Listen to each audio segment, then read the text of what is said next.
السلام عليكم ومرحبا بكم في قناة زينو. اليوم ان شاء الله راح نحضر معكم وجبه العشاء او الفطور خفيفه سهله وبنينه غير في المقله بدون لحوم، يعني بلا دجاج وبلا لحم. هنا في المقله تاعي حطيت شويه تاع زيت راهي سخن. عندي هنا زوج حبات تاع بصل يكونوا كبار مقطعين بهذا الشكل شرائح، نحطهم نقلي هذاك البصل المليح ونشوفوا كامل قبل ويتكرمل.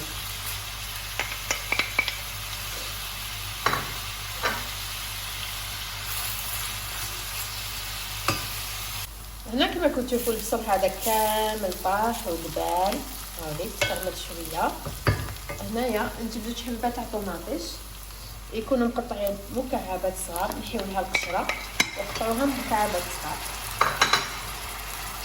نحطها مع البصل قلا،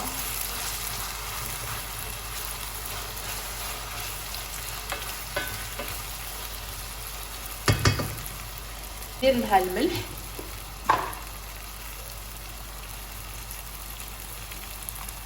فيها فلفل عكري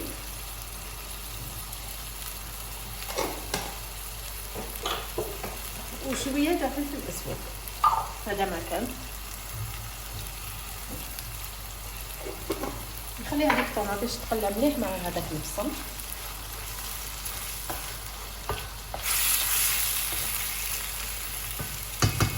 هنا البنات جبت 4 حبات تاع فلفل شويتهم، عندي فلفل مشوي كما راكم تشوفوا، نقيته كامل درتو في بطاطا بلاستيك كي شويته، خليته كامل غلقت عليه خليته كي برد قشرته كامل، نحيت له القشره. يعني كي تشويو الفلفل تاعكم ما ديروش في كيس، ديروا في باطا تاع بلاستيك غلقوا عليه خلوه حتى يبرد مليح باش تجيكم القشره سهله كي تنقيوه.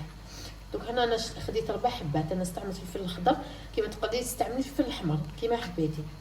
نقطعو هكذا بهذا الشكل.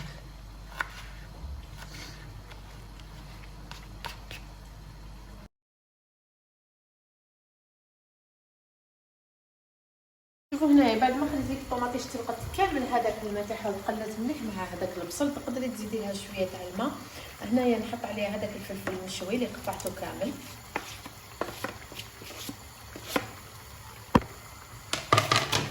هكذا نخلطو معاها مليح باش نزيد نحط البطاطا المقليه. وهنا البنات بعد ما خليت هذاك الفلفل يعني غلى شويه مع هذيك الطوماطيش والبصل، هنا جبت الحبيبات تاع بطه قليتهم متوسطين، قليتهم زيت سخونه كما كنتو تشوفوا، قطعتهم مكعبات صغار. نخلي هذيك البطاطا تزيد تغلي شويه مع هذيك لاصوص تاع الفلفل والطوماطيش، نخلط كلش مع بعض هكا. هذه الوصفه بزاف بنينه وسهله، يعني تكوني مزروبه حاصله واش طيبي فصل الصيف على بالكم لازم غير حاجه خفيفه وحاجه تسلك. وزيد بلا لحم بلا دجاج، يعني بالخفت وجديها. خليها تغلي شويه برك مع هذاك الاخر وندير عليها البيض. هنا جبت زوج حبيبات تاع البيض فقستهم نحطهم كامل فوق البطاطا هذه، لهم شويه تاع فرماج داخل رافي. دوك هنايا غير نحط البيض مباشره ندير لهم فرماج رافي. اذا كان عندك فرماج تاع الطرف ولا تاع الميزان تقدري تقطعيه وتزيدي ديريه. لا ديري شويه فرماج هكا رافي زيدي دوب مع هذاك البيض، ولا باش نقول لكم تجي بزاف هايله. واش كان عندك في الدار زيدي ديريه هكذا. نخلي هذاك البيض يطيب ونطفي عليها. هنا كما كنتو تشوفوا خليت هذاك البيض طاب مع هذاك الفرماج كامل داب شويه. ندير عليها شويه تاع معدنوس من الفوق، ريحتها بزاف بنينه هكذا، ونطفي عليها. هنا البنات نقسم لكم تشوفوا كيفاش جات، تجي بزاف بنينه. انا هنا ديجا قسمت شويه خفيفه بنينه هايله.